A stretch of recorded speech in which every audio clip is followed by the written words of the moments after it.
Hello दोस्तों, जय हिंद, जय भारत। आज एक बहुत ही इंपॉर्टेंट टॉपिक पे हम लोग बात करने वाले हैं कि बच्चों की परवरिश कैसे करें। देखिए, आज के भाग दौड़ वाली जिंदगी में और समय परिवर्तन होने के कारण बच्चों पे इफेक्ट और परिवर्तन ज्यादा हो रहा है। जिन पेरेंट्स के घर में एक या दो बच्चा होता है, वो ये सोचते हैं कि ये एक और दो बच्चा है, इसे हम पूरा डायमंड ही बना देंगे। और वो कब सोचते हैं?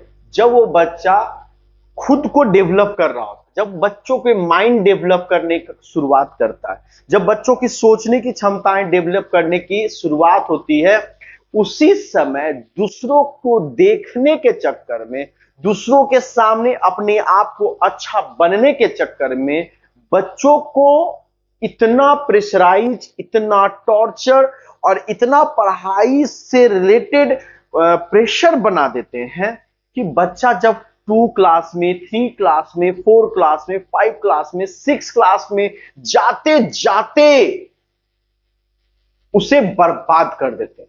जब बच्चा 2 या 3 क्लास में पढ़ता है तो उसका नंबर ऑटोमेटिक ज्यादा आता है, नहीं पढ़ेगा तो भी आएगा क्योंकि मैडम लिख देती है। पेरेंट्स को लगता है कि मेरा बेटा तो 95% लेके आ रहा था।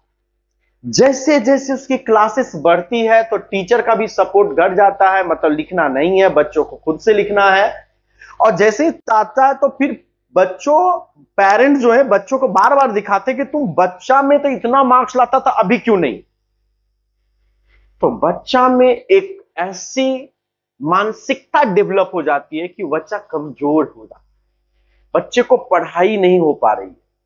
तीसरा सबसे बड़ी बात यह डेवलप होता है कि आगे का जो रास्ता है वो बहुत डिफिकल्ट होने वाला है। इससे क्या होता है, बच्चा जो होता है, आपके जो बच्चे हैं वो पढ़ाई अच्छा परफॉर्म कभी नहीं कर पाए।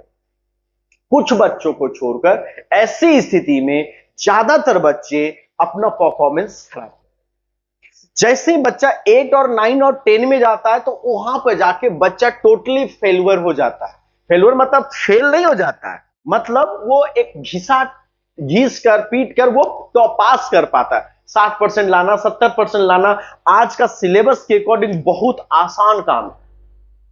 लेकिन बच्चों में इंटरनल एनर्जी, जिसमें उसको कॉम्पिटिटिव की भावना हो, जो वो कंपटीशन की सोच सके, उसे अपनी पोटेंशियल को समझ सके, वो अपनी पोटेंशियल पे बात कर सके, उसमें कॉन्फिडेंस हो कि हम लाइफ में कुछ भी कर सकते हैं, वो 8 तक जाते जाते बच्चों में खत्म हो जाता है।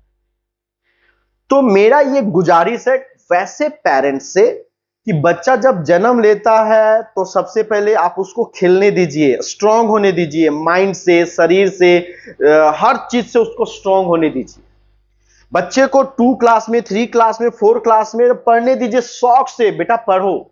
यहां पर आप बच्चों को लैंग्वेज सिखा सकते हैं, मोरल वैल्यू सिखा सकते हैं, उसको बता सकते हैं कि आप कैसे किसी को रिस्पेक्ट करना है। कोई अगर बाहर के लोग अगर टॉफी दे, कुछ लालच दे तो नहीं लेना, ये मोरल वैल्यू आप सिखा सकते हैं। पढ़ाई के प्रति आप इरिटेट उसे मत कीजिए। पढ़ाई के लिए आप 5 क्लास से, 6 क्लास से, वो भी डिसिप्लिन उसका साथी बनकर, मोटिवेट होकर उसे करने का कोशिश कीजिए। आजकल जो बच्चों की मोबाइल की बात है, हम इसके लिए एक स्पेशल वीडियो बनाएंगे कि मोबाइल से अपने बच्चों को कैसे बचाइए, वो अलग बात है। लेकिन मैं आपको बता रहा हूं कि अपने बच्चों को 2, 3, 4, 5, 6 क्लास तक प्रेशराइज नहीं करिए। 8, 9, 10, 11, 12 में उसका दोस्त बन जाइए और मोटिवेट कीजिए, और एक ऐसे ट्यूशन यानी एक ऐसे शिक्षक की तलाश कीजिए। आप जहां भी रहते हैं तो एक ऐसे शिक्षक की तलाश कीजिए जो बच्चों को ना पढ़ना और रटना के अलावा सीखना सिखा सके, बच्चों को सेल्फ कॉन्फिडेंस डेवलप करवा सके, बच्चों को इंडिपेंडेंट बना सके। बेटा तुम कर सकते हो, तुम ही ये काम कर सकते हो। अगर आपके आसपास वैसे टीचर मिल जाए या वैसे बच्चों को गाइड करने वाले लोग मिल जाए तो आपका बच्चा का फ्यूचर लाजवाब होने वाला है। तो यह हुआ कि बच्चों को 0 से लेकर 10 तक के बच्चों को कैसे मोटिवेट करते। सबसे खास बात, बच्चा वैसे टीचर के पास जाए जहां पे उसकी सारी बातों को सुनी जाए, है ना, सुनने वाला हो, समझने वाला हो, और उसका दोस्त बन के उसे हेल्प कर दे, बूस्ट कर दे। क्योंकि सबसे ज्यादा बच्चों का डिस्ट्रैक्शन अब, पहले 11 12 में होता था, अब 8 9 10 में हो रहा है ना। तो यहां से बच्चा का डाउनफॉल जब होगा तो बच्चे परेशान। तो आपको मेरा यही कहना है कि बच्चों को प्रेशराइज ज्यादा मत कीजिए, उसे मोटिवेट कीजिए, उसे समझने का कोशिश कीजिए।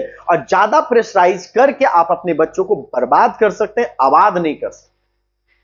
बहुत पेरेंट्स का कंप्लेन आ रहा है और बहुत सारे क्वेश्चन आ रहे हैं, उनके बच्चे ये नहीं कर रहे, ये नहीं कर रहे, वो नहीं कर रहे, ऐसा हो गया है। हम उस पर भी स्पेशल केस स्टडी करेंगे और हम आपसे बात करेंगे।